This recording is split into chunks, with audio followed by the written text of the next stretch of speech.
বছর আগে এই জায়গায় ছিল একটি প্রাচীন কালী মন্দির। গ্রামবাসীরা সবসময় চেয়েছিলেন একটি পাকা মন্দির তৈরি করার, কিন্তু দীর্ঘ সময়ের ধরে সেইটা সম্ভব হচ্ছিল না।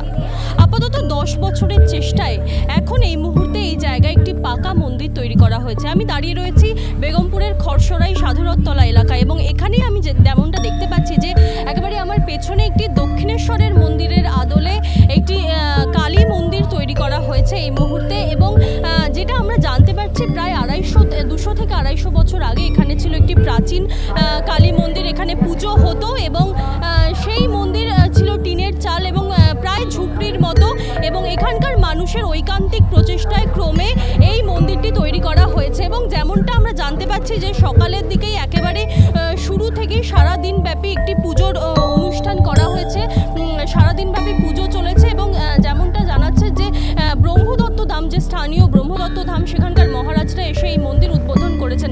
আরও কী বিষয় রয়েছে এই মন্দির তৈরির নেপথ্যে, এবং এই যে দক্ষিণেশ্বরের আদলে তৈরি মন্দির, এর পেছনের বা গল্পটা কী, বা এর নেপথ্যের যে অনুপ্রেরণা, সেই অনুপ্রেরণাটা কী, সেটাই জানার চেষ্টা করব। উদ্যোক্তাদের সঙ্গে কথা বলবো এবং সেই সঙ্গে কথা বলবো গ্রামবাসীদের সঙ্গে।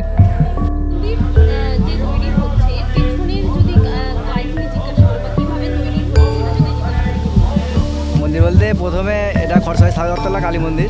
তো এটা একটা সময় আমরা আমাদের ঠাকুরদাদার আমলে দেখেছি যে এটা আপনার টালির চাল বা ছিটে বেড়া ছিল, সেখান থেকে আস্তে আস্তে টালির চাল হয়েছে, তারপরে অ্যালবেস্টাস হয়েছে, তারপর আস্তে আস্তে আমাদের ইয়ং জেনারেশান ভেবেছে যে মন্দিরটা আরেকটু কীভাবে উন্নত করা যায়। তো আমরা দক্ষিণেশ্বরের মন্দির ছোটো থেকে দেখে এসেছি।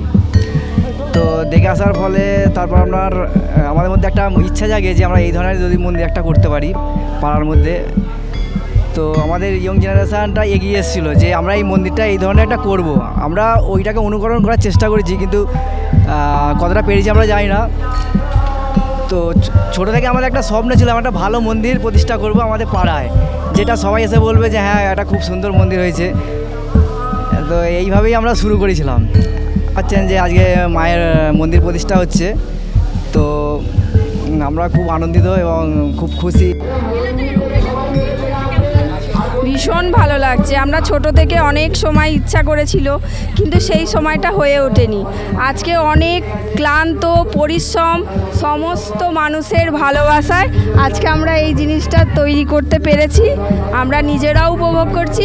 আমরা চাই আমাদের আশেপাশে এলাকা, এমনকি যারা এই ডিএন নিউজ দেখছে, তারা যেন অবশ্যই একবার এসে আমাদের মন্দিরটা পরিদর্শন করে। কীরকম ছিল বলতে বন জঙ্গল মাটি জল, আমার ভাসুর শ্বশুর ওরা সব আরও 2-1 সব পরিষ্কার করে, তখন ইট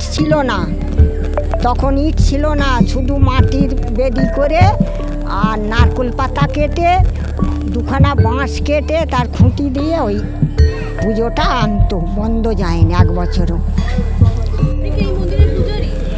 হ্যাঁ, আমার বয়স 18 বছর থেকে পুজো করছি। আমার বাবা আগে পুজো করতো, বাবার সাথে তখন করতাম। এখন একা একা করি, ভাইয়ের সাথেও করেছি, অন্য ঠাকুর মশাইকে নিয়েও করেছি, এখন একাই করি। সেটা বলতে পারবো না, পুরনো বলতে বহুত দিনের পুরনো, 200 বছরের বোধহয় হবে। তা টিনের সেট ছিল আর টালির এই খুঁটি ছিল, মানে বাঁশের, সেই বাঁশের খুঁটি দীর্ঘদিন আমরা দেখেছি। আর আমরা সেই আশা করেছি সবাই মিলে যে সহযোগিতায় একটা মন্দির প্রতিষ্ঠা করা হবে। সেই প্রতিষ্ঠাটা এখন সিদ্ধি লাভ করেছি। আমরা সকলের সাহায্য চেয়ে অনেক প্রতিষ্ঠা করে পরিশ্রম করে সবাই মিলে মন্দিরটা দাঁড় করানো হয়েছে। সেই দাঁড় করানোর জন্য আজকে উৎসবটা আমরা পালন করছি, এইটাই আমাদের কাজ। একেবারে এখানে কর্তৃপক্ষ, মন্দির কমিটির সভাপতি থেকে শুরু করে কর্তৃপক্ষ এবং উদ্যোক্তা যারা ছিলেন, তারা যেমনটা জানালেন যে তাদের বহু দিনের একটা ইচ্ছে পূরণ হয়েছে এই মন্দির তৈরি করার মাধ্যমে। এবং এদের সকাল থেকে কিন্তু পূজা অনুষ্ঠান চলেছে, এরপরে সন্ধ্যেতে হরিনাম হরিনাম সংকীর্তন এবং তারপরে একটি অন্নকূট কর্মসূচি রয়েছে এবং গ্রামের সাধারণ মানুষকে এই যে ঠাকুরের মা কালীর প্রসাদ বিতরণের একটি অনুষ্ঠান রয়েছে, একটি কর্মসূচি রয়েছে এবং অন্নকূট উৎসবে তারা যেটা জানাচ্ছেন প্রায় কয়েক হাজার মানুষ আসার কথা রয়েছে এবং মানুষের আসার অন্নভোগ গ্রহণ করার কথা রয়েছে। এরকমভাবেই এই যে বেগমপুরের বুকে একটি দক্ষিণেশ্বরের মন্দিরের আদলে একটি কালী মন্দির তৈরি হওয়ায় স্বভাবতই খুশি গ্রামবাসীরা। এরকমই আরও খবর জানতে নজর রাখুন ডিএনএন বাংলায়। ডিএনএন বাংলা, সবার মনে সবার ফোনে।